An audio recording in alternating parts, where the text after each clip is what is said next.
Punjabi radio USA ਸੁਣ ਰਹੇ ਸਾਰੇ ਸਰੋਤਿਆਂ ਨੂੰ ਪਿਆਰ ਸਤਿਕਾਰ ਸਹਿਤ ਸਤਿ ਸ਼੍ਰੀ ਅਕਾਲ। ਸੋਤੇ ਪ੍ਰੋਗਰਾਮ ਖਬਰ ਤੇ ਨਜ਼ਰ ਲੈ ਕੇ ਹਾਜ਼ਰ ਹੋ ਚੁੱਕੇ ਹਾਂ। ਮਿੰਟੂ ਜੀ ਆਪਣੇ ਨਾਲ ਜੁੜ ਚੁੱਕੇ ਨੇ ਮਲੋਟ ਸਟੂਡੀਓਜ਼ ਤੋਂ। ਮਿੰਟੂ ਜੀ ਆਇਆਂ ਨੂੰ ਸਵਾਗਤ ਹੈ। ਸਤਿ ਸ਼੍ਰੀ ਅਕਾਲ। ਸ਼ੁਕਰੀਆ ਜੀ, ਸਾਰਿਆਂ ਨੂੰ ਸਤਿ ਸ਼੍ਰੀ ਅਕਾਲ ਜੀ। ਸਾਡੇ ਅੱਜ ਦੇ ਪ੍ਰੋਗਰਾਮ ਖਬਰ ਤੇ ਨਜ਼ਰ ਨੂੰ ਸਪਾਂਸਰ ਕਰਦੇ ਨੇ ਖਾਲਸਾ ਇੰਸ਼ੋਰੈਂਸ ਏਜੰਸੀ ਵਾਲੇ, ਜਿਨ੍ਹਾਂ ਦੇ ਕੋਲੋਂ ਤੁਸੀਂ ਹਰ ਇੱਕ ਤਰੀਕੇ ਦੀ ਇੰਸ਼ੋਰੈਂਸ ਕਰਵਾ ਸਕਦੇ ਹੋ। ਇੰਸ਼ੋਰੈਂਸ ਬਾਰੇ ਪਤਾ ਕਰਨ ਲਈ ਕਾਲ ਕਰ ਸਕਦੇ ਹੋ ਨੰਬਰ 408 272 2500 ਦੇ ਉੱਤੇ 408272 2500। ਇਸ ਦੇ ਨਾਲ Krishan Dhanota university, Baljinder Singh Nijjar Woodland, Sucha Singh Jaskaran Singh, Gurpartap Singh Fresno, Paramjit Kaur Rangi Vacaville, Jarnail Singh Lynnwood Washington, Harjit Singh Surinder Kaur Aujla Dale City, GN tyre and lube ਵਾਲੇ, ਜਿਨ੍ਹਾਂ ਦੇ ਕੋਲੋਂ truck wash, oil change, air brake ਦਾ ਕੰਮ ਕਰਵਾ ਸਕਦੇ ਹੋ। ਨਵੇਂ ਪੁਰਾਣੇ ਟਾਇਰ ਵਾਜਿਬ ਕੀਮਤਾਂ 'ਤੇ ਖਰੀਦ ਸਕਦੇ ਹੋ। ਸੈਂਟਰਨੈਲਾ ਮੰਡੇਰਾ 'ਚ ਲੋਕੇਸ਼ਨ ਨੇ। ਕਾਲ ਕਰ ਸਕਦੇ ਹੋ Nimma Sahota 209 277 0113। West Coast truck driving school Fresno ਵਾਲੇ, ਜਿਹੜੇ ਕਿ ਤੁਹਾਨੂੰ ਟਰੱਕ ਦਾ ਲਾਇਸੈਂਸ ਵਧੀਆ ਸਿਖਲਾਈ ਦੇ ਕੇ ਘੱਟ ਸਮੇਂ ਦੇ ਵਿੱਚ ਲੈਣ 'ਚ ਸਹਾਇਤਾ ਕਰਦੇ ਨੇ।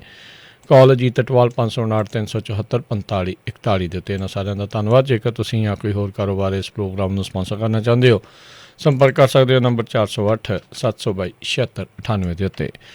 ਮਿੰਟੂ ਜੀ, ਗੱਲਬਾਤ ਦਾ ਸਿਲਸਿਲਾ ਸ਼ੁਰੂ ਕਰਦੇ ਜਾਈਏ। ਸੁਪਰੀਮ ਕੋਰਟ ਵੱਲੋਂ ਖੇਤੀ ਕਾਨੂੰਨਾਂ ਦੇ ਉੱਤੇ ਬਣਾਈ 3 ਮੈਂਬਰੀ ਕਮੇਟੀ ਨੇ ਚੁੱਪ ਚਪੀਤੇ ਸੌਂਪ ਦਿੱਤੀ ਰਿਪੋਰਟ। ਹਾਂਜੀ, ਦੇਖੋ ਇਹ ਰਿਪੋਰਟ ਆਉਣੀ ਹੋਈ ਸੀਗੀ ਕਿਉਂਕਿ ਇਹਨਾਂ ਨੂੰ ਟਾਈਮ ਦਿੱਤਾ ਗਿਆ ਸੀਗਾ 2 ਮਹੀਨਿਆਂ ਦਾ। ਤਾਂ 20 ਦੇ ਕਰੀਬ ਇਹ ਬਣੀ ਸੀਗੀ ਕਮੇਟੀ ਦਾ ਗਠਨ ਹੋਇਆ, ਮਤਲਬ ਕਿ 20 ਜਨਵਰੀ ਦੇ ਕਰੀਬ ਉਦੋਂ ਹੀ ਲਾਸਟ ਮੀਟਿੰਗ ਹੋਈ ਸੀਗੀ, ਤੁਹਾਨੂੰ ਯਾਦ ਹੋਣਾ। ਉਸ ਤੋਂ ਬਾਅਦ 26 ਜਨਵਰੀ ਆ ਗਈ ਅਤੇ ਉਸ ਤੋਂ ਬਾਅਦ ਤਾਂ ਚੀਜ਼ਾਂ ਜਿਹੜੀਆਂ ਨੇ ਉਹ ਕੁਛ ਇਸ ਤਰ੍ਹਾਂ ਵਾਪਰੀਆਂ ਕਿ ਕਿਸਾਨ ਅਤੇ ਸਰਕਾਰ ਕਦੇ ਟੇਬਲ 'ਤੇ ਬੈਠੇ ਹੋਏ ਨਹੀਂ ਹੈ। ਤਾਂ 2 ਮਹੀਨੇ ਦਾ ਵਕਫਾ ਸੀਗਾ। ਲੋਕ ਇਸ ਗੱਲ ਨੂੰ ਲੈ ਕੇ ਕਿਤੇ ਨਾ ਕਿਤੇ ਫਿਕਰਮੰਦੀ ਜ਼ਾਹਰ ਕਰਦੇ ਸੀਗੇ ਕਿ ਯਾਰ ਉਹ ਰਿਪੋਰਟ ਦਾ ਕੀ ਬਣਿਆ, ਰਿਪੋਰਟ ਦਾ ਕੀ ਬਣਿਆ। ਬਹਰਹਾਲ ਅੱਜ ਇਹ ਖਬਰ ਆ ਗਈ ਆ ਕਿ ਇਹ ਰਿਪੋਰਟ ਜਿਹੜੀ ਆ ਉਹ ਸਬਮਿਟ ਕਰ ਦਿੱਤੀ ਗਈ ਆ, ਸੁਪਰੀਮ ਕੋਰਟ ਦੇ ਵਿੱਚ ਦਾਖਲ ਕਰ ਦਿੱਤੀ ਗਈ ਆ। ਅਤੇ ਕੀਤੀ ਵੀ ਚੁੱਪ ਚਪੀਤੇ ਹੀ ਆ। ਮਤਲਬ ਕਿ ਉਸ ਤੋਂ ਬਾਅਦ ਜਿਵੇਂ ਆਪਾਂ ਅਮੂਮਨ ਦੇਖਦੇ ਆ ਕਮਿਸ਼ਨ ਬਣੇ ਹੁੰਦੇ ਆ ਜਾਂ ਇਸ ਤਰ੍ਹਾਂ ਦੇ ਪੈਨਲ ਗਠਿਤ ਕੀਤੇ ਜਾਂਦੇ ਆ ਜਾਂ ਕਮੇਟੀਆਂ ਬਣਾਈਆਂ ਜਾਂਦੀਆਂ, ਤਾਂ ਜਦੋਂ ਵੀ ਉਹ ਰਿਪੋਰਟ ਦਿੰਦੀਆਂ ਨੇ ਕੋਈ, ਤਾਂ ਬਹੁਤ ਜਿੱਦਾਂ ਕਹਿ ਲਈਏ ਕਿ ਤਾਮ ਝਾਮ ਹੁੰਦਾ। ਮੀਡੀਆ ਨੂੰ ਸਪੈਸ਼ਲੀ ਇਨਵਾਈਟ ਵੀ ਕੀਤਾ ਜਾਂਦਾ ਕਈ ਮੌਕਿਆਂ 'ਤੇ, ਔਰ ਇਸ ਤੋਂ ਇਲਾਵਾ ਥੋੜ੍ਹੀ ਬਹੁਤੀ ਜਾਣਕਾਰੀ ਵੀ ਦਿੱਤੀ ਜਾਂਦੀ ਆ। ਪਰ ਇੱਥੇ ਸਾਰੀਆਂ ਚੀਜ਼ਾਂ ਨਹੀਂ ਵਾਪਰੀਆਂ। ਆਪ ਹੀ ਇਹਨਾਂ ਨੇ ਜਾ ਕੇ ਅਤੇ ਉਹ ਰਿਪੋਰਟ ਜਿਹੜੀ ਆ ਉਹ ਦਾਖਲ ਕਰ ਦਿੱਤੀ ਆ। ਹੁਣ ਦੇਖੋ ਗੱਲ ਇਹ ਆ ਕਿ ਮੈਨੂੰ ਲੱਗਦਾ ਹਲਚਲ ਹੋ ਜਾਣੀ ਆ। ਇੱਕ ਤਾਂ ਇਹ ਆ ਕਿ ਕੇਂਦਰ ਸਰਕਾਰ ਵੀ ਜਿਹੜੀ ਉਹ ਟੇਕ ਰੱਖ ਕੇ ਬੈਠੀ ਸੀਗੀ ਕਿ ਸੁਪਰੀਮ ਕੋਰਟ ਕੋਈ ਫੈਸਲਾ ਦੇ ਦੇਵੇ ਤਾਂ ਸਾਨੂੰ ਥੋੜ੍ਹੀ ਸੌਖ ਹੋ ਜਾਵੇ, ਕਿਉਂਕਿ ਜੇ ਆਪਾਂ ਦੇਖੀਏ ਤਾਂ ਸੁਪਰੀਮ ਕੋਰਟ ਜਿਹੜੀ ਹੈ ਉਹ ਰੁਖ ਜਿੱਦਾਂ ਦਾ ਰੱਖ ਕੇ ਚੱਲ ਰਹੀ ਹੈ ਇਸ ਕੇਸ ਪ੍ਰਤੀ, ਤਾਂ ਮੈਨੂੰ ਲੱਗਦਾ ਕਿ ਥੋੜ੍ਹਾ ਬਹੁਤਾ ਤਾਂ ਕੇਂਦਰ ਸਰਕਾਰ ਨੂੰ ਰੈਸਟ ਮਿਲਣਾ ਤੈਅ ਹੀ ਹੈ। ਜੇ ਮੰਨ ਲਓ ਕੋਈ ਡਿਸੀਜਨ ਆਉਂਦਾ, ਫੈਸਲਾ ਆਉਂਦਾ, ਹਾਲਾਂਕਿ ਅਗੇਤਾ ਅੰਦਾਜ਼ਾ ਹੈ, ਤਾਂ ਉਹਨਾਂ ਨੂੰ ਇਹੀ ਹੈ ਕਿ ਜੇ ਮੰਨ ਲਓ ਕਿਸਾਨਾਂ ਦੇ ਮਾਮਲੇ ਦੇ ਵਿੱਚ ਕੁਛ ਐਸਾ ਫੈਸਲਾ ਆ ਜਾਵੇ ਜਿਹਨੂੰ ਕਿਸਾਨ ਜਿਹੜੇ ਆ ਉਹ ਸੌਖ ਨਾਲ ਮੰਨਣ ਲਈ ਤਿਆਰ ਨਾ ਹੋਣ, ਤਾਂ ਅਸੀਂ ਬਹੁਤ ਇੱਕ ਸੇਫ ਪੋਜੀਸ਼ਨ ਦੇ ਵਿੱਚ ਹੋ ਜਾਵਾਂਗੇ ਕਿ ਹਾਂ ਦੇਖੋ ਭਾਈ ਅਸੀਂ ਸਾਰੇ ਨਿਆਂ ਦਿੱਤੇ ਆ। ਈਵਨ ਦੈਟ ਕਿ ਸੁਪਰੀਮ ਕੋਰਟ ਇਹਨਾਂ ਨੂੰ ਕਹਿ ਰਹੀ ਆ ਪਰ ਇਹ ਆਖੇ ਨਹੀਂ ਲੱਗਦੇ। ਤਾਂ ਇਸ ਕਰਕੇ ਕੇਂਦਰ ਸਰਕਾਰ ਨੇ ਗੱਲਬਾਤ ਦਾ ਸਿਲਸਿਲਾ ਤੋੜ ਕੇ ਮੁੜ ਆਰੰਭਿਆ ਨਹੀਂ। ਉਹਨਾਂ ਨੂੰ ਇਸੇ ਪਾਸਿਓਂ ਹੀ ਝਾਕ ਸੀਗੀ ਕਿ ਰਿਪੋਰਟ ਤੈਅ ਮਿੱਥੇ 'ਤੇ ਤੈਅ ਵਕਫੇ 'ਤੇ ਉਹ ਜਾਣੀ ਹੈ। ਤਾਂ ਉਸ ਤੋਂ ਬਾਅਦ ਇੱਕ ਹੋਰ ਵੀ ਚੀਜ਼ ਹੈ ਨਾ ਕਿ ਜਿਹੜੇ ਸਾਡੇ CJI ਆ, chief justice of India mister Bobde ਜੀ, ਤਾਂ ਉਹ ਰਿਟਾਇਰਮੈਂਟ 'ਤੇ ਨੇ। ਮੈਨੂੰ ਜੇ ਦੇਖੀਏ ਤਾਂ ਭੁੱਲਦਾ ਨਹੀਂ ਤਾਂ ਮੇਰੇ ਖਿਆਲ ਦੇ ਨਾਲ 23 ਅਪ੍ਰੈਲ ਨੂੰ ਉਹ ਰਿਟਾਇਰ ਹੋਣ ਜਾ ਰਹੇ ਆ। ਸੋ ਇਸ ਕਰਕੇ ਬੜੀ ਉਮੀਦ ਵੱਜਦੀ ਆ ਕਿ ਉਹਨਾਂ ਦੀ ਰਿਟਾਇਰਮੈਂਟ ਤੋਂ ਪਹਿਲਾਂ ਇਹ ਫੈਸਲਾ ਜਿਹੜਾ ਉਹ ਆਪਾਂ ਨੂੰ ਦੇਖਣ ਨੂੰ ਮਿਲ ਸਕਦਾ ਹੈ, ਜਾਂ ਕਹਿ ਲਓ ਕਿ ਬਹੁਤ ਹੱਦ ਤੱਕ ਹੈ ਜਿਹੜਾ ਇਹਦਾ ਨਿਬੇੜਾ ਕੀਤਾ ਜਾ ਸਕਦਾ। ਸੋ ਮੇਰੇ ਖਿਆਲ ਦੇ ਨਾਲ ਬਹੁਤ ਹੱਦ ਤੱਕ ਜੇ ਦੇਖੀਏ ਤਾਂ ਕੇਂਦਰ ਸਰਕਾਰ ਜਿਹੜੀ ਆ ਉਹ ਹੁਣ ਟੇਕ ਲਾ ਕੇ ਚੱਲੇਗੀ। ਸੋ ਨੇੜਲੇ ਭਵਿੱਖ ਦੇ ਵਿੱਚ ਜੇ ਆਪਾਂ ਗੱਲਬਾਤ ਦਾ ਇਮਕਾਨ ਕਿਤੇ ਰੱਖਦੇ ਸੀਗੇ ਕਿ ਗੱਲਬਾਤ ਦੁਬਾਰਾ ਵੇਖਣ ਨੂੰ ਮਿਲੇ, ਤਾਂ ਐਸਾ ਲੱਗਦਾ ਕਿ ਨਹੀਂ, ਹੁਣ ਤਾਂ ਸੁਪਰੀਮ ਕੋਰਟ ਦੀ ਰਿਪੋਰਟ ਬਾਰੇ ਜਿੱਦਾਂ ਦੀ ਗੱਲ ਆ ਰਹੀ ਹੈ ਕਿ ਇੱਥੋਂ ਹੀ ਫੈਸਲਾ ਉਡੀਕਿਆ ਜਾਏਗਾ ਕਿ ਕਿਸ ਪੱਖ ਦੇ ਵਿੱਚ ਇਹ ਫੈਸਲਾ ਜਿਹੜਾ ਉਹ ਆਉਂਦਾ। ਜੀ ਜੀ, ਅਗਲੀ ਗੱਲ ਕਰੀਏ। ਪੁਲਿਸ ਦੀ ਸਖਤ ਸੁਰੱਖਿਆ ਹੇਠ ਭਾਜਪਾ ਵੱਲੋਂ ਅਬੋਹਰ 'ਚ ਕੀਤਾ ਗਿਆ ਰੋਸ ਮਾਰਚ।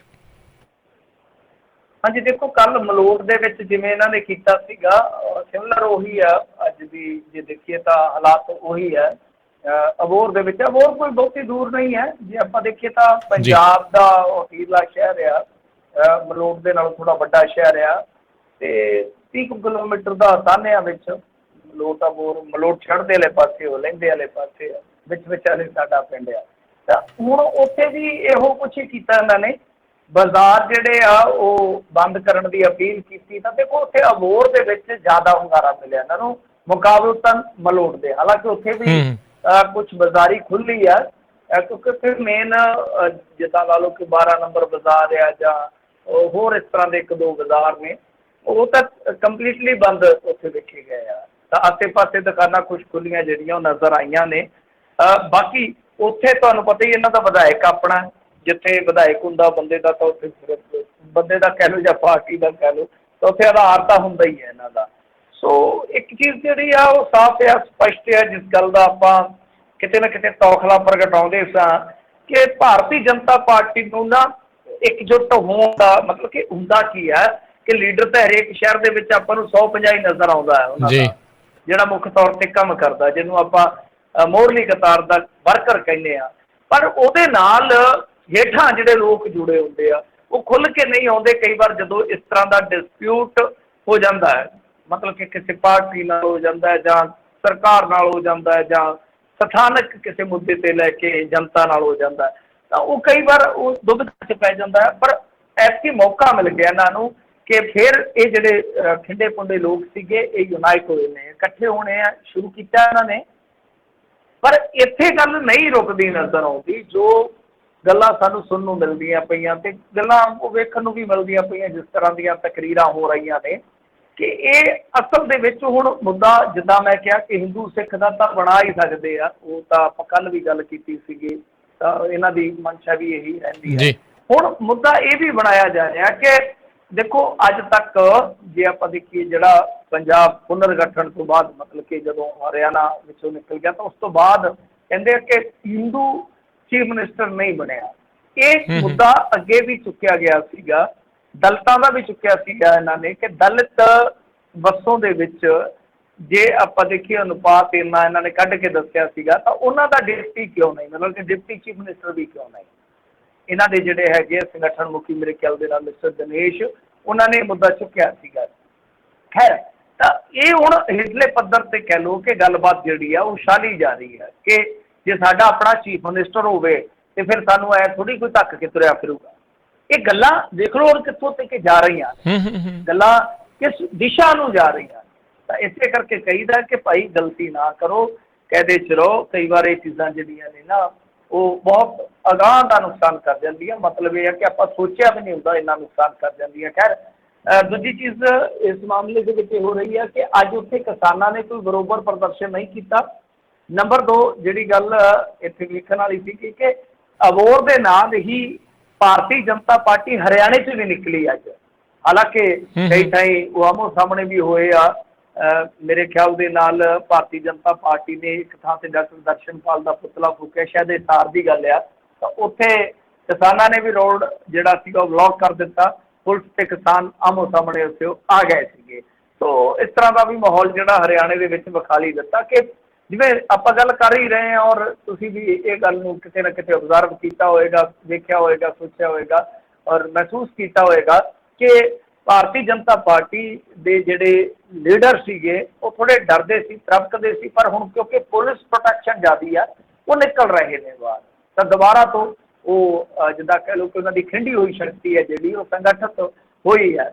ਪਰ ਇਸ ਤੋਂ ਇਲਾਵਾ ਜੇ ਆਪਾਂ ਇੱਕ ਗੱਲ ਵੇਖੀਏ ਤਾਂ ਉਹ ਇਹ ਸੀਗੀ ਕਿ ਹਿਸਾਰ ਦੇ ਵਿੱਚ ਹੀ ਮੇਰੇ ਖਿਆਲ ਦੇ ਨਾਲ ਜੀ ਨਿਊਜ਼ ਦਾ ਜਿਹੜਾ ਮਾਲਕ ਆ ਚੰਦਰਾ, ਸੁਭਾਸ਼ ਚੰਦਰਾ, ਉਹਦਾ ਵੀ ਇੱਕ ਪ੍ਰੋਗਰਾਮ ਸੀਗਾ।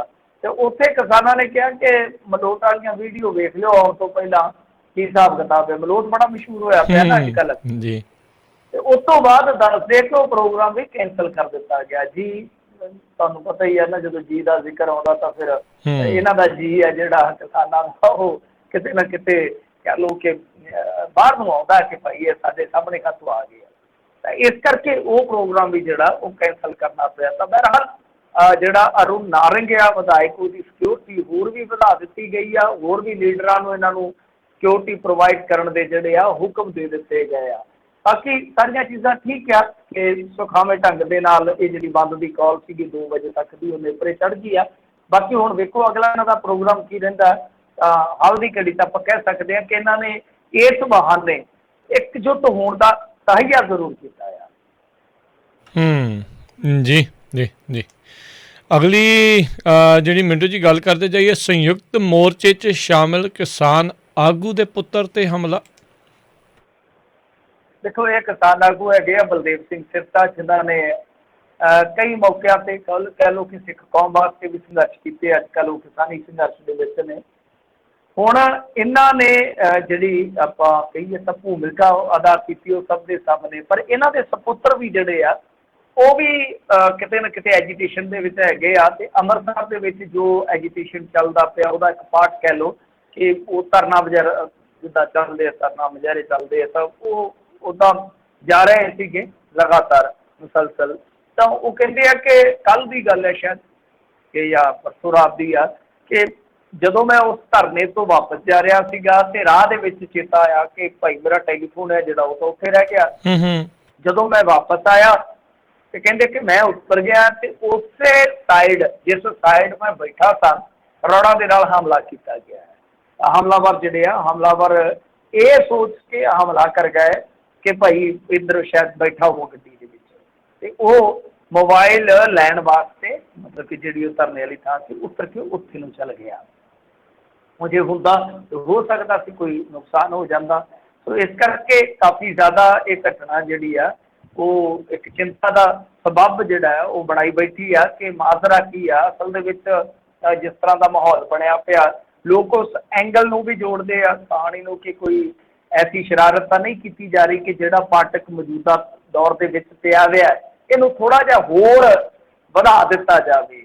ਦੂਸਰੇ ਪਾਸੇ ਹਾਲ ਦੀ ਘੜੀ ਕਹਿ ਲਓ ਕਿ ਪੁਲਿਸ ਨੇ ਕੋਈ ਬਹੁਤਾ ਇਸ ਮਾਮਲੇ ਦੇ ਵਿੱਚ ਅੱਗੇ ਆ ਕੇ ਇਨਕਸ਼ਾਫ ਨਹੀਂ ਕੀਤਾ, ਕੋਈ ਖੁਲਾਸਾ ਨਹੀਂ ਕੀਤਾ ਕਿ ਮਾਮਲਾ ਕੀ ਆ। ਕਿਉਂਕਿ ਦੂਸਰੇ ਪੱਖ ਤੋਂ ਜੇ ਦੇਖੀਏ ਤਾਂ ਇਹ ਵੀ ਹੁੰਦਾ ਕਿ ਕਈ ਵਾਰ ਵਿਅਕਤੀਗਤ ਤੁਹਾਡੇ ਰੰਜਿਸ਼ ਵਗੈਰਾ ਜਿਹੜੇ ਹੁੰਦੇ ਹੀ ਆ ਆਪਣੇ ਗੁੱਸੇ ਗਿਲੇ ਕਿਸੇ ਬੰਦੇ ਦੇ ਨਾਲ, ਕਈ ਵਾਰ ਉਹ ਵੀ ਚੀਜ਼ਾਂ ਜਿਹੜੀਆਂ ਬਹੁਤ ਵੱਡਾ ਮੁੱਦਾ ਬਣ ਕੇ ਸਾਹਮਣੇ ਆ ਜਾਂਦੀਆਂ। ਦੋ ਚੀਜ਼ਾਂ ਨੇ ਕਿ ਕੀ ਇਹ ਕੋਈ ਸਾਜ਼ਿਸ਼ ਸੀਗੀ ਜਾਂ ਕੋਈ ਰੰਜਿਸ਼ ਸੀਗੀ ਪੁਰਾਣੀ, ਇਹਦਾ ਤਾਂ ਹੁਣ ਖੁਲਾਸਾ ਜਿਹੜਾ ਉਹ ਪੁਲਿਸ ਹੀ ਕਰ ਸਕਦੀ ਹੈ। ਪਰ ਮੇਰੇ ਖਿਆਲ ਦੇ ਨਾਲ ਇਸ ਚੀਜ਼ ਨੂੰ ਗਹਿਰਾਈ ਨਾਲ ਵੇਖਣਾ ਚਾਹੀਦਾ। ਜੇ ਤਾਂ ਕੋਈ ਪਰਸਨਲ ਰੰਜਿਸ਼ ਆ ਤਦ ਵੀ ਗਹਿਰਾਈ ਨਾਲ ਵੇਖ ਕੇ ਇਸ ਚੀਜ਼ ਨੂੰ ਘੋਖ ਕੇ ਦੱਸਣ ਤਾਂ ਚਲੋ ਅੱਗੇ ਤੋਂ ਉਹ ਆਗਾਹ ਹੋ ਜਾਣ। ਅਤੇ ਦੂਜੀ ਚੀਜ਼ ਇਹ ਆ ਕਿ ਜੇ ਕੋਈ ਸਾਜ਼ਿਸ਼ ਹੈ ਉਹਦਾ ਵੀ ਖੁਲਾਸਾ ਹੋਣਾ ਚਾਹੀਦਾ ਕਿ ਕਿਉਂ ਇਹ ਹਮਲਾ ਜਿਹੜਾ ਉਹ ਕੀਤਾ ਗਿਆ, ਇਹਦੇ ਪਿੱਛੇ ਮਨਸ਼ਾ ਭਾਵਨਾ ਕੀ ਸੀ, ਇਹਦੇ ਪਿੱਛੇ ਕਿਹੜੀ ਤਾਕਤ ਸੀ ਜਿਹਨੇ ਇਹ ਕਰਵਾਇਆ। ਜੀ ਜੀ। ਅਗਲੀ ਗੱਲ ਕਰੀਏ, ਕਿਸਾਨ ਆਗੂ ਨੇ ਹਰਜੀਤ ਗਰੇਵਾਲ ਨੂੰ ਧਮਕੀ ਵਾਲੇ ਬਿਆਨ ਨੂੰ ਠਹਿਰਾਇਆ ਗੈਰ ਜ਼ਿੰਮੇਦਾਰਾਨਾ। ਹਾਂਜੀ ਦੇਖੋ ਇਹ ਨਾ ਮਲੋਟ ਦੇ ਵਿੱਚ ਜਿੱਦਣ ਲਾਜਾ ਸੀਗਾ ਜਿੱਥੇ ਇੱਕ ਬਹੁਤ ਵੱਡਾ ਧਰਨਾ, ਕੱਲ੍ਹ ਦੀ ਉਹ ਗੱਲ ਆ, ਕਿਸਾਨਾਂ ਨੇ ਜਦੋਂ ਲਾਇਆ ਸੀਗਾ ਤਾਂ ਉੱਥੇ ਇੱਕ ਸਪੀਚ ਕੀਤੀ ਗਈ ਆ। ਉਸ ਸਪੀਚ ਦੇ ਵਿੱਚ ਕੋਈ ਬੋਲ ਰਿਹਾ ਵਿਅਕਤੀ ਉਹ ਦਿਖ ਤਾਂ ਨਹੀਂ ਰਿਹਾ, ਵਿਜ਼ੂਅਲ ਜਿਹੜੇ ਆ ਉਹਦੇ ਵਿੱਚ ਉਹ ਦਿਖਾਈ ਨਹੀਂ ਦਿੰਦਾ ਕਿ ਕੌਣ ਬੋਲ ਰਿਹਾ। ਜੇ ਕੋਈ ਵਿਖਾਈ ਦਿੰਦਾ ਤਾਂ ਸ਼ਾਇਦ ਮੈਂ ਧਿਆਨ ਨਹੀਂ ਲੈਂਦਾ, ਪਰ ਇਹਨੇ ਹਜ਼ਾਰਾਂ ਬੰਦਿਆਂ 'ਚੋਂ ਕਈ ਵਾਰ ਤੁਸੀਂ ਨਹੀਂ ਵੀ ਜਾਣਦੇ ਹੁੰਦੇ। ਅਤੇ ਅੱਛਾ ਖੈਰ ਉਹ ਜੋ ਬੋਲ ਰਿਹਾ ਉਹ ਕਹਿੰਦਾ ਹੈ ਕਿ ਗੱਲ ਇਹ ਆ ਕਿ ਇੱਕ 307 ਹੋਰ ਤਿਆਰ ਰੱਖੋ, ਮਤਲਬ ਕਿ ਜੇ ਗਰੇਵਾਲ ਇੱਧਰ ਆ ਜਾਂਦਾ ਤਾਂ ਫਿਰ ਜਿਹੜੀ ਅਰੁਣ ਨਾਰੰਗ ਨਾਲ ਹੋਈ ਆ ਉਹ ਅਸੀਂ ਕਰਾਂਗੇ ਜ਼ਰੂਰ, ਭਾਵੇਂ 307 ਲੱਗਦੀ ਹੈ ਤੁਸੀਂ ਲੱਗ ਜਾਵੇ। ਆਹ ਗੱਲ ਉਹਨੇ ਕਹੀ ਆ। ਤੇ ਨਾਲ ਉਹ ਸ਼ੇਰ ਬੋਲਿਆ, ਬੱਟੇ ਉਸੇ ਬੇਰੀ ਨੂੰ ਵੱਜਦੇ ਜਿਹਦੇ ਮਿੱਠੇ ਬੇਰ ਹੁੰਦੇ ਤੇ ਤਾਂ ਤੁਹਾਨੂੰ ਪਤਾ ਹੀ ਆ। ਪਰ ਮੈਂ ਸਮਝਦਾ ਕਿ ਬਿਲਕੁਲ ਇਹ ਚੀਜ਼ਾਂ ਜਿਹੜੀਆਂ ਨੇ ਇਹ ਨਹੀਂ ਵਾਪਰਨੀਆਂ ਚਾਹੀਦੀਆਂ, ਨਹੀਂ ਕਹਿਣਾ ਚਾਹੀਦਾ ਇਹਨਾਂ ਨੂੰ, ਇਸ ਤਰ੍ਹਾਂ ਨਹੀਂ ਕਹਿਣਾ ਚਾਹੀਦਾ। ਕਿਉਂਕਿ ਇੱਕ ਪਾਸੇ ਤੇ ਤੁਸੀਂ ਕਹਿ ਰਹੇ ਹੋ ਅੱਜ ਦੇਖੋ ਜਿਹੜੇ ਨਾਮਜ਼ਦ ਬੰਦੇ ਆ ਉੱਥੇ ਪਹੁੰਚੇ ਆ ਟਿਕਰੀ ਸਟੇਜ 'ਤੇ, ਉਹਨਾਂ ਨੇ ਆਖਿਆ ਕਿ ਭਾਈ ਇਹ ਸਾਡਾ ਕੰਮ ਨਹੀਂ ਹੈਗਾ। ਉਹਦੇ ਵਿੱਚ ਜਿਹੜੇ ਦੋ ਮੁੱਖ ਤੌਰ 'ਤੇ ਸਿੱਧੂਪੁਰ ਜਥੇਬੰਦੀ ਦੇ ਬੰਦੇ ਆ, ਉਹਨਾਂ ਨੇ ਸਟੇਜ ਤੋਂ ਇਹ ਗੱਲ ਕਹੀ ਆ ਔਨ ਰਿਕਾਰਡ। ਉਹਨਾਂ ਨੇ ਕਿਹਾ ਕਿ ਸਾਡਾ ਇਹ ਕੰਮ ਨਹੀਂ ਹੈ, ਤੁਸੀਂ ਇਨਵੈਸਟੀਗੇਟ ਕਰੋ, ਇਹ ਤਾਂ ਨਜਾਇਜ਼ ਸਾਡੇ 'ਤੇ ਪਰਚੇ ਪਾ ਰਹੇ ਆ। ਅਸੀਂ ਸਿਰਫ ਘਰਾਓ ਕਰਨ ਵਾਸਤੇ ਗਏ ਸੀਗੇ ਅਤੇ ਅਸੀਂ ਪੁਲਿਸ ਨੂੰ ਕਿਹਾ ਸੀਗਾ ਕਿ 30-35 ਮਿੰਟ ਅਸੀਂ ਘਰਾਓ ਕਰਾਂਗੇ, ਉਸ ਤੋਂ ਬਾਅਦ ਚਲੇ ਜਾਵਾਂਗੇ। ਅਤੇ ਇਹਨਾਂ ਨੇ ਬੰਦਾ ਜਿਹੜਾ ਬਾਹਰ ਕੱਢ ਦਿੱਤਾ ਅਤੇ ਬੰਦੇ ਲੋਕ ਪੈ ਗਏ ਆ ਭਾਈ ਸਾਡਾ ਹੁਣ ਇਹਦੇ 'ਚ ਕੀ ਕਸੂਰ ਆ। ਸੋ ਇੱਕ ਪਾਸੇ ਤੇ ਆਹ ਗੱਲ ਕਹੀ ਜਾ ਰਹੀ ਆ ਕਿ ਇਹ ਕਿਸਾਨਾਂ ਦਾ ਕੰਮ ਹੀ ਨਹੀਂ ਹੈ, ਇਹ ਕਿਸਾਨ ਆਗੂਆਂ ਦਾ ਕੰਮ ਹੀ ਨਹੀਂ ਹੈ। ਹੋ ਸਕਦਾ ਕੋਈ ਸ਼ਰਾਰਤ ਕਰ ਗਿਆ ਹੋਵੇ, ਹੋ ਸਕਦਾ ਕੋਈ ਚਾਲ ਹੋਵੇ ਸਾਰੇ ਮੁੱਦੇ ਨੂੰ ਡਾਇਵਰਟ ਕਰਨ ਦੀ। ਤਾਂ ਦੂਜੇ ਪਾਸੇ ਤੁਸੀਂ ਆਪ ਹੀ ਇਸ ਮਾਮਲੇ ਦੇ ਵਿੱਚ ਕਾਣੇ ਹੋਣ ਡਏ ਜੇ, ਆਪ ਹੀ ਤੁਸੀਂ ਲਲਕਾਰੇ ਮਾਰਨ ਡਏ ਜੇ ਕਿ ਹਾਂ ਭਾਈ ਅਸੀਂ ਉਹ ਕੀਤਾ, ਹੱਦ ਹੋ ਗਈ ਤੁਹਾਡੇ ਦੀ। ਇੱਕ ਪਾਸੇ ਤੁਹਾਡੇ ਕਿਸਾਨ ਆਗੂ ਕਹੀ ਜਾਂਦੇ ਮੰਦਭਾਗੀ ਗੱਲ ਹੈ ਜੀ, ਨਹੀਂ ਹੋਣੀ ਚਾਹੀਦੀ, ਸਾਡੇ ਬੰਦੇ ਹੋ ਹੀ ਨਹੀਂ ਸਕਦੇ, ਇੱਦਾਂ ਗੱਲਾਂ ਕਰਦੇ ਆ। ਤਾਂ ਦੂਸਰੇ ਪਾਸੇ ਤੁਸੀਂ ਖੁਦ ਇਸ ਚੀਜ਼ ਨੂੰ ਐਸਟੈਬਲਿਸ਼ ਕਰ ਰਹੇ ਹੋ, ਸਥਾਪਿਤ ਕਰ ਰਹੇ ਹੋ ਕਿ ਹਾਂ ਭਾਈ ਅਸੀਂ ਉਹ ਕੀਤਾ। ਤਾਂ ਇਹਨਾਂ ਚੀਜ਼ਾਂ ਤੋਂ ਗਰੇਜ਼ ਕਰਨਾ ਚਾਹੀਦਾ। ਐਵੇਂ ਹੇਠਾਂ ਬੈਠੇ ਲੋਕ ਵੀ ਕਈ ਵਾਰ ਜਕਾਰੇ ਛੱਡ ਦਿੰਦੇ ਆ ਜੋਸ਼ ਦੇ ਵਿੱਚ ਆ, ਤਾਂ ਉਹ 4 ਮਿੰਟ ਦੀ ਵਾਹੀ ਲੈਣ ਵਾਸਤੇ ਬੁਲਾਰਿਆਂ ਨੂੰ ਇਹੋ ਜਿਹੀਆਂ ਗੱਲਾਂ ਨਹੀਂ ਕਰਨੀਆਂ ਚਾਹੀਦੀਆਂ। ਹਰਜੀਤ ਗਰੇਵਾਲ ਥੋੜਾ ਤੁਹਾਨੂੰ ਪਤਾ ਹੀ ਹੈ ਜਿਸ ਤਰ੍ਹਾਂ ਬੋਲਦਾ ਹੁੰਦਾ, ਇਹਦੇ ਤੇ ਉਹਨੇ ਕੋਈ ਬਹੁਤਾ ਤਿੱਖਾ ਪ੍ਰਤੀਕਰਮ ਨਹੀਂ ਦਿੱਤਾ। ਇੰਨਾ ਹੀ ਆਖਿਆ ਕਿ ਇਹ ਜਿਹੜੀ ਰਾਜਨੀਤਿਕ ਅੱਤਵਾਦ ਵਾਲੀ ਕੰਮ ਚੱਲਦਾ ਪਿਆ ਇੱਥੇ, ਉਹਨੂੰ ਬੰਦ ਕਰਨਾ ਚਾਹੀਦਾ, ਇੱਦਾਂ ਨਹੀਂ ਹੋਣਾ ਚਾਹੀਦਾ। ਮੈਂ ਕੰਪਲੇਂਟ ਦੇਊਂਗਾ ਕਿ ਬੰਦੇ ਦੇ ਖਿਲਾਫ ਮਾਮਲਾ ਦਰਜ ਕਰੋ। ਹੁਣ ਦੂਜੀ ਗੱਲ ਤੇ ਇਹ ਹੈ ਕਿ ਵੈਸੇ ਚਲੋ ਇਹਨਾਂ ਨੇ ਵੀ ਘੱਟ ਨਹੀਂ ਗੁਜ਼ਾਰੀ, ਇਹਨਾਂ ਦੇ ਬੰਦਿਆਂ ਨੇ ਵੀ ਕਿਸਾਨਾਂ ਨੂੰ ਬਹੁਤ ਜ਼ਿਆਦਾ ਦਲੀਲ ਕੀਤਾ ਹੈ। ਉਹ ਇੱਕ ਤੁਸੀਂ ਹੁਣ ਵਾਇਰਲ ਦੇਖਿਆ ਹੋਣਾ, ਇਹਨਾਂ ਦਾ ਜਿਹੜਾ ਸਾਂਸਦ ਆ ਉਹ ਕਿਵੇਂ ਸ਼ਰਾਬੀ ਦੱਸ ਰਿਹਾ ਕਿ ਇਹ ਮੁਫਤ ਦੀ ਸ਼ਰਾਬ ਪੀਣ ਵਾਲੇ, ਰੋਟੀਆਂ ਤੋੜਨ ਵਾਲੇ ਉੱਥੇ ਬੈਠੇ ਆ। ਇੱਕ ਨੇ ਅੱਗੇ ਮੌਤਾਂ ਤੇ ਇੱਕ ਤੰਜ਼ ਕੱਸਿਆ ਸੀਗਾ ਹਰਿਆਣੇ ਦੇ ਵਿੱਚ ਇਹਨਾਂ ਦੇ ਮੰਤਰੀ ਨੇ। ਵਾਹੀਆਤ ਗੱਲਾਂ ਇਹ ਵੀ ਬਹੁਤ ਕਰਦੇ ਆ। ਪਰ ਮੇਰੇ ਕਹਿਣ ਦਾ ਮਤਲਬ ਇਹ ਆ ਕਿ ਕਿਸਾਨ ਜਥੇਬੰਦੀਆਂ ਦੇ ਜਿਹੜੇ ਖਾਸ ਤੌਰ ਤੇ ਬੁਲਾਰੇ ਬੋਲਦੇ ਆ ਧਰਨਿਆਂ ਦੇ ਵਿੱਚ ਜਾ ਕੇ, ਉਹ ਚਾਹੇ ਓਫੀਸ਼ੀਅਲੀ ਇਹਨਾਂ ਦੇ ਹੈਗੇ ਆ ਅਹੁਦੇਦਾਰ ਜਾਂ ਨਹੀਂ ਮੈਨੂੰ ਨਹੀਂ ਪਤਾ, ਪਰ ਉਹ ਬੁਲਾਰੇ ਜਿਹੜੇ ਆ ਉਹ ਇੱਕ ਸ਼ਬਦ ਦੀ ਜ਼ਿੰਮੇਵਾਰੀ ਲੈਣ ਵਾਲੇ ਬੁਲਾਰੇ ਹੋਣੇ ਚਾਹੀਦੇ। ਉਹਨਾਂ ਨੂੰ ਪਤਾ ਹੋਵੇ ਕਿ ਸਾਡੀ ਸ਼ਬਦ ਚੋਣ ਜਿਹੜੀ ਆ ਉਹ ਸਹੀ ਆ, ਜ਼ਾਬਤੇ ਦੇ ਮੁਤਾਬਕ ਆ। ਇੱਕ ਪਾਸੇ ਤੁਸੀਂ ਉੱਥੇ ਜਾਂਦੇ ਹੋ ਤਾਂ ਕਹਿੰਦੇ ਹੋ ਕਿ ਸਾਨੂੰ ਜੀ ਸਾਂਝੇ ਕਿਸਾਨ ਮੋਰਚੇ ਦੀ ਅਗਵਾਈ ਮਨਜ਼ੂਰ ਆ, ਅਸੀਂ ਉਹਦੀ ਅਗਵਾਈ ਹੇਠ ਲੱਗ ਰਹੇ ਹਾਂ, ਅਸੀਂ ਕਿਸਾਨਾਂ ਦੇ ਨਾਲ ਆ। ਤਾਂ ਦੂਸਰੇ ਪਾਸੇ ਇਸ ਤਰ੍ਹਾਂ ਦੀ ਆਪ ਉਦਰੀ ਕਰਕੇ ਉਹਨਾਂ ਨੂੰ ਮੌਕਾ ਨਹੀਂ ਦੇਣਾ ਚਾਹੀਦਾ। ਉਹ ਤਾਂ ਮੌਕੇ ਨੂੰ ਕੈਸ਼ ਕਰ ਰਹੇ ਆ, ਵਾਰ-ਵਾਰ ਤੁਸੀਂ ਮੌਕਾ ਦੇ ਰਹੇ ਹੋ, ਵਾਰ-ਵਾਰ ਉਹ ਕੈਸ਼ ਕਰਨ ਦਾ ਯਤਨ ਕਰੂਗੇ। ਜੀ ਜੀ, ਅਗਲੀ ਗੱਲ ਕਰਦੇ ਜਾਈਏ। ਪੰਜਾਬ ਸਰਕਾਰ ਜਨਤਾ ਨੂੰ ਵੱਡਾ ਤੋਹਫਾ ਦੇਣ ਦੀ ਕਰ ਰਹੀ ਹੈ ਤਿਆਰੀ ਜੀ। ਹਾਂਜੀ, ਉਹ ਗਾਣਾ ਹੈ ਭੇਜੇ ਹੋਏ ਤੋਹਫੇ ਸੱਜਣਾ ਦੇ, ਗੱਲ ਨਾਲ ਲਗਾਉਣੇ ਪੈਂਦੇ ਨੇ। ਤਾਂ ਇੱਦਾਂ ਹੀ ਆ ਕਿ ਹੁਣ ਜੇ ਸਰਕਾਰ ਭੇਜੂਗੀ ਤੋਹਫੇ ਤੇ ਗੱਲ ਨਾਲ ਲਾਉਣੇ ਹੀ ਪੈਣੇ ਆ, ਕਿਉਂਕਿ ਜਾਂਦੇ ਕਹਿੰਦੇ ਹੁੰਦੇ ਨਾ ਭੱਜਦੇ ਭੂਤ ਦੀ ਲੰਗੋਟੀ ਸਹੀ, ਜਾਂਦੇ ਚੋਰ ਦੀ ਉਹ, ਬਸ ਉਹੀ ਚੀਜ਼ ਆ, ਜਾਂਦੇ ਚੋਰ ਦੀ ਉਹੀ ਆ ਤੇ ਲੰਗੋਟੀ ਹੋਇਆ। ਹੁਣ ਹੈ ਤਾਂ ਕੁਛ ਵੀ ਨਹੀਂ ਹੈ। ਜੇ ਤੁਸੀਂ ਦੇਖੋਗੇ ਤਾਂ ਮੇਰੇ ਖਿਆਲ ਦੇ ਨਾਲ ਅਖਬਾਰਾਂ ਦੇ ਵਿੱਚ ਜਦੋਂ ਅਸੀਂ ਪੜ੍ਹਦੇ ਹਾਂ ਕਿ ਪੰਜਾਬ ਦਾ ਕੁਛ ਹੋ ਗਿਆ, ਤੇ ਉਹ ਲੱਗਦਾ ਆ ਕਿ ਵਾਕਿਆ ਸੁਖਬੀਰ ਨੇ ਕੈਲੀਫੋਰਨੀਆ ਬਣਾਇਆ ਸੀਗਾ ਤਾਂ ਕੈਲੀਫੋਰਨੀਆ ਦੇ ਮੁਕਾਬਲੇ ਇਹਨਾਂ ਨੇ ਪੈਰਿਸ ਬਣਾ ਦਿੱਤਾ। ਜੇ ਤੁਸੀਂ ਦੇਖੋਗੇ ਤਾਂ ਪਿਛਲੇ 1.5 ਮਹੀਨੇ ਤੋਂ ਨਰੋਆ ਪੰਜਾਬ ਦੇ ਸਰਲੇਖ ਹੇਠ ਇਸ਼ਤਿਹਾਰ ਆ ਰਹੇ ਆ। ਮੈਂ ਇੱਕ ਦਿਨ ਗਿਣਨ ਬੈਠ ਗਿਆ ਤਾਂ ਜਿੰਨੇ ਕੋ ਅਖਬਾਰ ਮੈਂ ਪੜ੍ਹ ਸਕਦਾ ਸੀਗਾ ਸਵੇਰੇ ਉੱਠ ਕੇ ਪੜ੍ਹੇ, ਤੇ ਜਿੰਨੇ ਉਹ ਇਸ਼ਤਿਹਾਰ ਆ, ਕਿਉਂਕਿ ਮੈਂ ਪ੍ਰਿੰਟ ਮੀਡੀਆ 'ਚ ਲੰਮਾ ਸਮਾਂ ਕੰਮ ਕੀਤਾ, ਮੇਰਾ ਮੰਨਣਾ ਕਿ ਇੱਕ ਦਿਨ ਦੇ 8 ਤੋਂ 10 ਲੱਖ ਦੇ ਇਸ਼ਤਿਹਾਰ ਆ।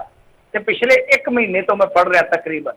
ਤੇ ਜਿਹੜੇ ਟੈਲੀਵਿਜ਼ਨ ਚੈਨਲਾਂ ਦੀ ਪਰ ਮਿੰਟ ਦੇ ਹਿਸਾਬ ਨਾਲ ਮਸ਼ਹੂਰੀ ਚੱਲਣ ਰਹੀ ਆ ਪ੍ਰਾਈਮ ਟਾਈਮ ਦੇ ਵਿੱਚ, ਅੱਧਾ ਘੰਟਾ ਉਹ ਵੇਖ ਲਓ ਕਿੰਨੀ ਹੋਏਗੀ।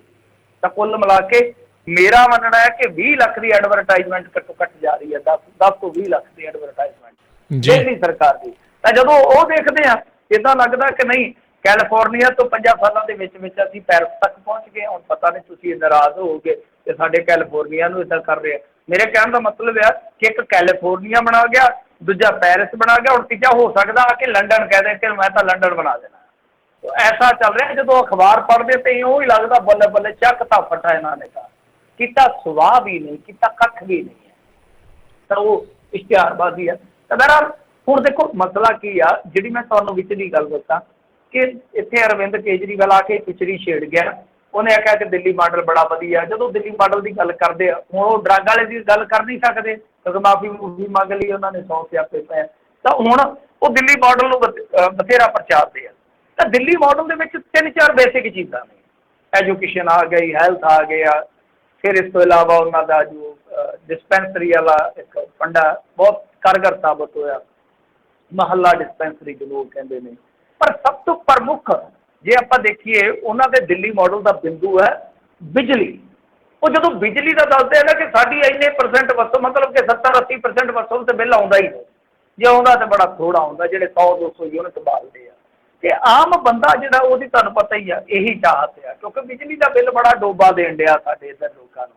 ਸੋ ਇਸ ਕਰਕੇ ਇਹਨਾਂ ਨੇ ਇੱਕ ਪਲੈਨਿੰਗ ਕੀਤੀ ਹੈ। ਵੈਸੇ ਤੇ ਜਿਹੜਾ ਇਹਨਾਂ ਦਾ ਹੈਗਾ ਨਾ ਰੈਗੂਲੇਟਰੀ ਕਮਿਸ਼ਨ, ਉਹਨੇ ਇਹਨਾਂ ਨੂੰ ਕਿਹਾ ਸੀਗਾ ਕਿ ਸਾਨੂੰ 9% ਬਿਜਲੀ ਦੀਆਂ ਦਰਾਂ ਜਿਹੜੀਆਂ ਉਹ ਵਧਾ ਲੈਣ ਦਿਓ, ਪਰ ਇਹਨਾਂ ਨੇ ਉਲਟਾ ਹਿੰਦੁਸਤਾਨ ਟਾਈਮਜ਼ ਨੇ ਰਿਪੋਰਟ ਲਾਈ ਆ, ਉਹਨੂੰ ਦੇਖ ਕੇ ਇਹਨਾਂ ਨੇ ਫਿਰ ਸਾਰੇ ਪੰਜਾਬੀ ਵਾਲਿਆਂ ਨੇ ਵੀ ਛਾਪੇ, ਜਿਹੜੇ ਅੱਜ ਕੱਲ੍ਹ ਵੈਬ ਮੀਡੀਆ ਚੱਲ ਰਿਹਾ, ਤਾਂ ਉਹਦੇ ਹਵਾਲੇ ਨਾਲ ਹੀ ਗੱਲਾਂ ਸਾਰੀਆਂ ਨਿਕਲ ਰਹੀਆਂ ਨੇ ਕਿ ਇਹਨਾਂ ਨੇ ਵਾਪਸੀ ਉਹਨਾਂ ਨੂੰ ਪ੍ਰਪੋਜ਼ਲ ਘੱਲਿਆ ਕਿ ਤੁਸੀਂ ਇੱਦਾਂ ਕਰੋ ਕਿ ਇਜ਼ਾਫਾ ਨਹੀਂ ਕਰਨਾ, ਸਗੋਂ ਕਟੌਤੀ ਕਰੋ ਤੇ 32% ਤੱਕ ਬਿਜਲੀ ਦੀਆਂ ਦਰਾਂ ਜਿਹੜੀਆਂ ਉਹ ਕਮਤੀ 'ਚ ਆਉਣੀਆਂ ਚਾਹੀਦੀਆਂ। ਭਾਵ ਉਹ ਰੇਟ ਜਿਹੜੇ ਆ ਉਹ ਡੇਕ ਦਿੱਤੇ ਜਾਣੇ ਚਾਹੀਦੇ ਆ। ਮਸਲਨ ਜੇ ਤੁਹਾਡਾ ਘਰ ਦਾ 2 ਕਿਲੋਵਾਟ ਲੋਡ ਆ ਤੇ ਤੁਹਾਡੀ ਜਿਹੜੀ ਕੰਜ਼ੰਪਸ਼ਨ ਆ ਉਹ 100 ਯੂਨਿਟ ਤੱਕ ਆ, ਤੇ ਉਹਦਾ ਰੇਟ ਜਿਹੜਾ ਤੁਹਾਨੂੰ ਮੌਜੂਦਾ ਸਮੇਂ 'ਚ ਪੈਂਦਾ ਉਹ ਲਾ ਲਓ ਕਿ 4.5 ਰੁਪਏ ਆ, ਤਾਂ ਉਹ ਤੁਹਾਡਾ ਜਿਹੜਾ ਉਹ ਬਣ ਜਾਊਗਾ 3 ਰੁਪਏ 20 ਪੈਸੇ। ਇਸ ਤਰ੍ਹਾਂ ਦੇ ਮਤਲਬ ਕਿ ਇੱਕ ਅੰਦਾਜ਼ਨ ਮੈਂ ਸਮਝਦਾ ਕਿ ਦਰ ਹੋਏਗੀ।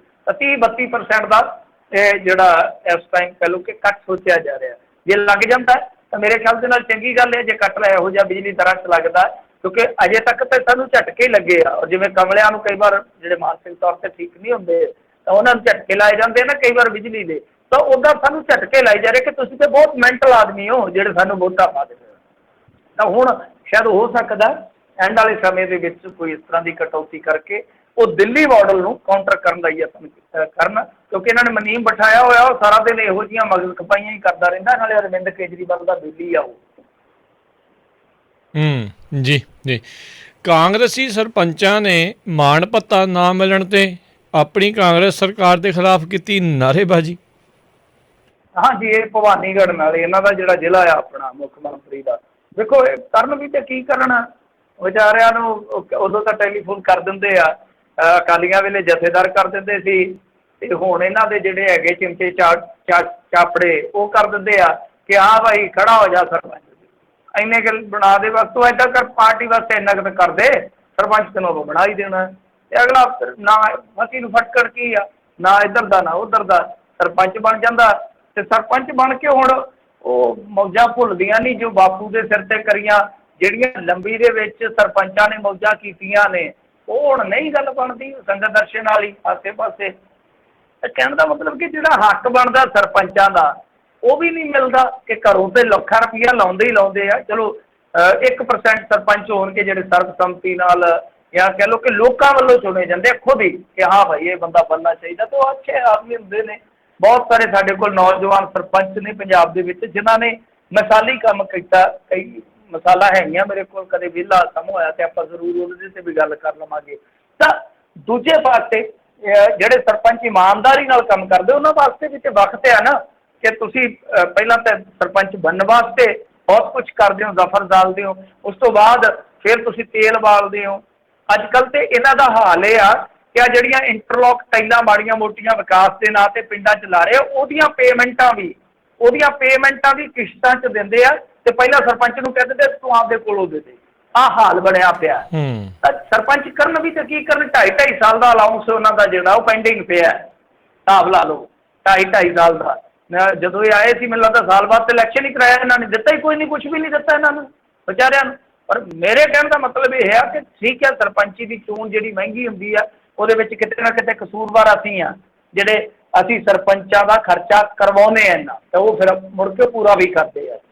ਦੂਜੀ ਚੀਜ਼ ਇਹ ਆ ਕਿ ਜੋ ਉਹਨਾਂ ਨੂੰ ਕਾਨੂੰਨਨ ਮਾਣ ਭੱਤਾ ਬਣਦਾ, ਵੈਸੇ ਤਾਂ ਬਹੁਤ ਘੱਟ ਹੈ, ਜੇ ਤੁਸੀਂ ਕੇਰਲ ਦੇ ਮੁਕਾਬਲੇ ਦੇਖੋਗੇ ਤਾਂ ਮੇਰੇ ਖਿਆਲ ਦੇ ਨਾਲ 3 ਗੁਣਾ ਘੱਟ ਆ, ਹੋਰ ਸਟੇਟਾਂ ਦੇ ਵਿੱਚ ਤਾਂ ਬਹੁਤ ਜ਼ਿਆਦਾ ਕਈਆਂ ਦੇ ਵਿੱਚ। ਤਾਂ ਉਹ ਜਿਹੜਾ ਮਾੜਾ ਮੋਟਾ ਨਗੂਣਾ ਮਿਲਦਾ ਉਹਨਾਂ ਨੂੰ ਦੇਣਾ ਚਾਹੀਦਾ।